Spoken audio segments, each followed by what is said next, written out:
Now, a special guest joining us today to help me explain this special birth is a non-Arab who has come in to share his experiences with us and inspire us about how easy he has found learning Arabic and how beneficial it has been.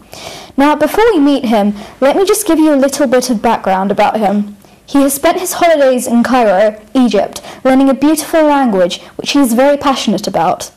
MashaAllah, within a few weeks he managed to grasp the foundations of Arabic Fusha, which is Quranic Arabic, and he can now communicate in Arabic, which is a hard language, daily.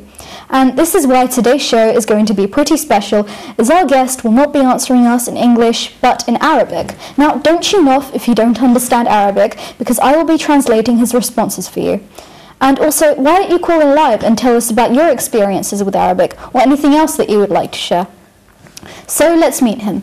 Assalamu alaikum brother Ali Mehdi Daya. How are you? وعليكم السلام. أنا بخير الحمد لله. كيف حالك؟ أنا بخير الحمد لله.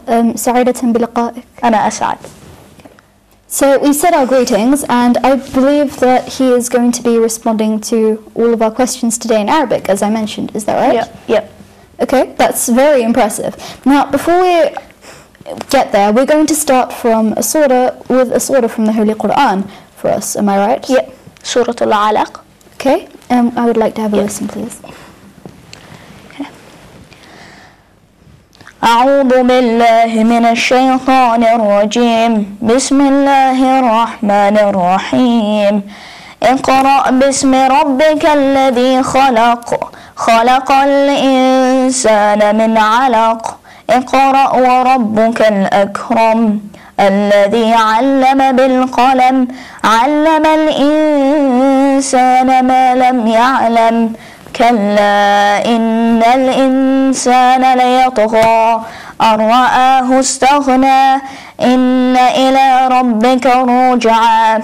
أرأيت الذي ينهى عبدا إذا صلى. صدق الله العلي العظيم. MashaAllah, that was such a beautiful recitation, and thank you a lot for stopping before the last ayah, which is a wajib sajda. Now, as I mentioned, today's show is going to go a bit differently. So I mentioned that you went to Egypt in your holidays, but when exactly did you travel to Egypt? سافرت إلى مصر مرتين في العام الماضي. So he traveled to Egypt twice last year. المرة الأولى في فصل الصيف لمدة 5 أسابيع. And the first trip was in the summer holidays for 5 weeks. المرة الثانية في شهر ديسمبر لأسبوعين. And the second time was during the Christmas holidays in December for 2 weeks. Now, what did you do when you were there, and who went with you? كنت مع أمي في رحلة الأولى إلى مصر، ولكن في رحلة الثانية كنت معها وأختي أيضا. So the first time he went with his mother, but the second time he went with his sister also. أثناء كنا هناك في القاهرة درست اللغة العربية في المركز الفجر لأفهم القرآن. So when he was in Cairo, he learned the Arabic language so that he can help himself understand the Quran better. ودروس مكثفة. كنا ندرس 5 ساعات يوميا في الأسبوع. The lessons were quite intensive. He studied for 5 hours every day, every week. Now, I understand that you were at an institute where you were taught Arabic, and can you explain a little about that institute? Okay. يقع المركز الفجر في مدينة النصر بالقاهرة. Markaz al-Fajr, which is the name of the institute, is located in Nasr city, which is in Cairo. وهو مركز ممتاز ومعلمون فيه ماهرون بالتدريس وهم من جامعة اشهر. The institute was amazing, and the teachers were qualified highly from Al-Azhar University, which is a very well-known university in Egypt. Now, where did you stay when you were in Egypt, and was it at the school you were studying at? لا، أقمنا في الشقة التي على مسافة 10 دقائق من المركز الفجر. No, he did not stay at the school. He lived in an apartment which was just a 10-minute walk from Markaz al-Fajr. Okay, so about Markaz al-Fajr, how did you find the teaching? أعجبت جدا بأسلوب التدريس بالمركز. He was very impressed by the teaching there. ندرس عن طريق الحوارات بالعربية ثم القواعد والإملاء. He studied learning grammar, dictation and working through exercises. وهناك قسم الطلاب وقسم الطالبات مختلف.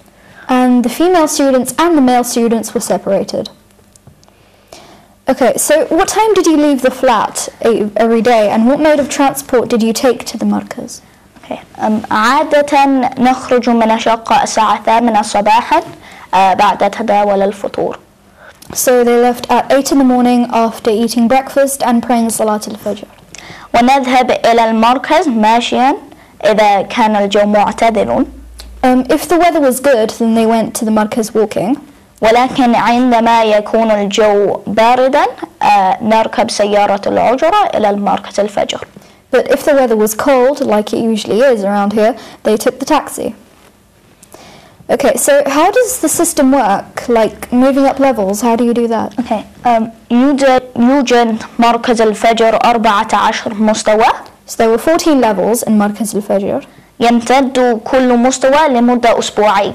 And every level took 2 weeks. وكنت أخاف من هذا الاختبار بعد أسبوعين. Every 2 weeks there was a test, and poor Ali was scared of this test every 2 weeks. Okay, so what did you do in your breaks? Because I'm sure you had a bunch of breaks. Okay. لدينا 3 استراحة في اليوم. There were 3 breaks a day. كل الاستراحة 15 دقائق. And each one was 15 minutes. وفي الاستراحة نأكل شوكولاتة ونشرب عصير. And in each break they ate chocolate and drank juice. ونتكلم إلى أصدقائي ومعلمي. And he socialized with his friends and teachers.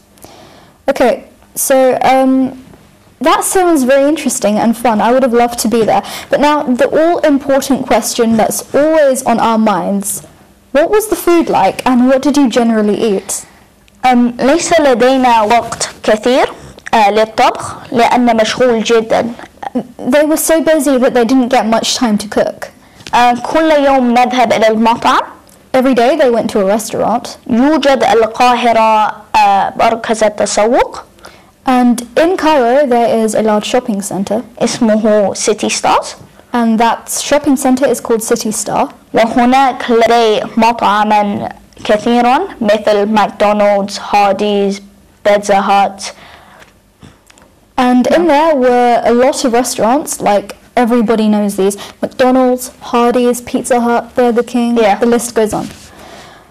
Alright, so going to Egypt, you must have learned a lot about their culture, food and language, but what about the current affairs? لم نذهب في الليل وفي الليل فعلنا واجب. And at the night they did their homework. وزورنا جيراني. And they visited their neighbors. Okay, and we know that you went to learn Arabic, so you were studying there, but I'm pretty sure you had some spare time, right? So how did you spend this? نقضي عطلة قليل على شاطئ البحر. They spent some of the holiday on the beach. وتمتع كثيرا مع أمي وأختي. And he had a lot of fun with his mother and sister. زرنا أبو هول، أهرام الجيزة، متحف المصري. They visited many landmarks like the Sphinx, the pyramids of Giza, and a lot of museums. وبعد ذلك شرم الشيخ وهو جميل. And afterwards Sharm el-Sheikh, which is very beautiful. I am actually very intrigued by this because I've always wanted to go to Egypt for that purpose. And a while ago I went to Morocco though, so I guess that's close enough. Yeah. Now, do you believe that going to Egypt boosted your confidence and improved your Arabic generally? طبعا وبدون شك. Of course, without a doubt. نتكلم في الشارع بالعربية إلى الناس. He spoke Arabic to people on the streets. ولم نستطيع هذا في لندن. And of course you can't do that in London because not many people speak Arabic. Mashallah, we can see that all this has paid off with these brilliant responses that you were giving us in Arabic. Now, after your experience, this sounds like a no-brainer, but are you considering going to Egypt anytime soon? الآن أدرس اللغة العربية لاختبار قادم GCSE. So he's studying Arabic for a future Arabic GCSE that he's planning to take. وممكن سنسافر إلى مصر بعد ذلك إن شاء الله. And inshallah he may be going to Egypt again. Now, as amazing as it has been to listen to you answer these questions in Arabic, I'm sure you could continue to talk in Arabic, but shall we switch to English so that our viewers can hear some first-hand advice from you, Ali? Yeah, that's fine. Okay. So, do you have any advice that you would like to give people if they want to learn Arabic?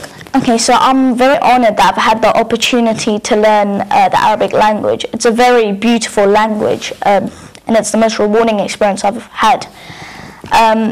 For the young viewers over here, I would recommend you to try and learn Arabic for the future, especially when you're nice and young, because it's the language of the Quran, and I understand some of the words in the Quran and hadith and other Arabic contexts, and it's very helpful. If you want any further advice, or feel free to email me at elidaya10@gmail.com. I repeat, elidaya10@gmail.com. I'll be happy to help you in any way I can. Thank you for listening and inviting me to the studio. Thank you for coming in. Now, Arabic is a very important language. Not only is it the language of the Quran, but it's the language chosen especially by Allah, and it's the language of Alam al-Barzakh, which is the language that is used after death and in heaven and before life even. A lot of people have tried to wipe out Arabic from existence because it is so important, but thanks to people like you and any Arabic speakers that are generous enough to help teach the language to other people, Arabic lives on and Islam is as strong as ever.